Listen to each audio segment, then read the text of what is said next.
Hello viewers, आज हम जानेंगे उपसर्ग और उनके भेद।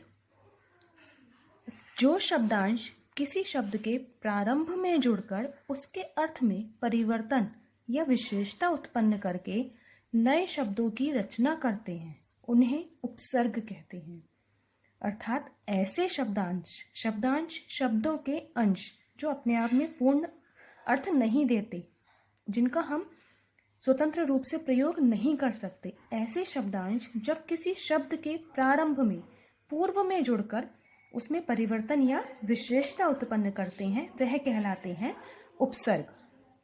हिंदी में 3 प्रकार के उपसर्ग होते हैं जिनसे शब्दों की रचना की जाती है, जिसमें पहला है तत्सम या संस्कृत के उपसर्ग, दूसरा है तद्भव या हिंदी के उपसर्ग और तीसरा है विदेशी या आगत उपसर्ग। अब हम पहले उपसर्ग को तत्सम या संस्कृत के उपसर्ग को समझेंगे।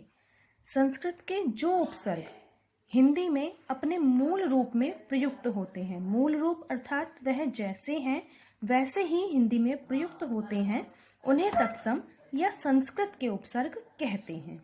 उदाहरणार्थ आ उपसर्ग का अर्थ है कमी अथवा अभाव। अब यदि हम ज्ञान शब्द में आ उपसर्ग जोड़ दें तब बन जाता है अज्ञान।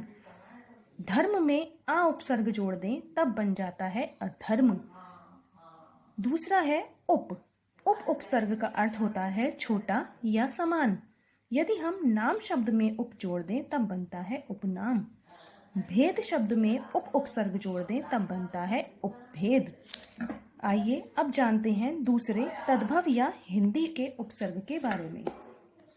संस्कृत के जो उपसर्ग हिंदी के तद्भव शब्दों के साथ मिलकर नए शब्दों की रचना करते हैं, वे तद्भव या हिंदी के उपसर्ग कहलाते हैं। उदाहरण के लिए अन उपसर्ग का अर्थ है निषेध। यदि हम पढ़ शब्द में अन लगा दें तब बन जाता है अनपढ़। इसी प्रकार यदि देखा शब्द में अन उपसर्ग लगा दें तब बन जाता है अनदेखा।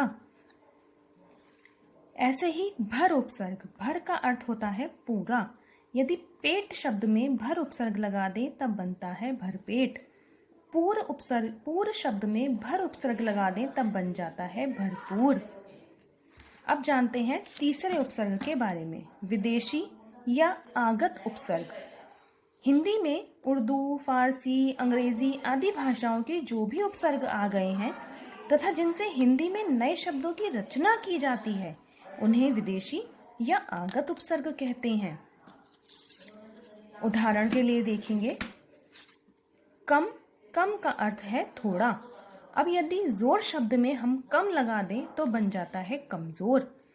अक्ल शब्द में कम उपसर्ग लगाकर शब्द बनता है कमअक्ल।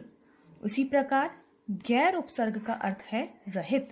यदि हम जिम्मेदार शब्द में गैर उपसर्ग जोड़ दें तब बनता है गैर जिम्मेदार। और उसी प्रकार कानूनी शब्द में गैर उपसर्ग लगाकर बनता है गैर कानूनी।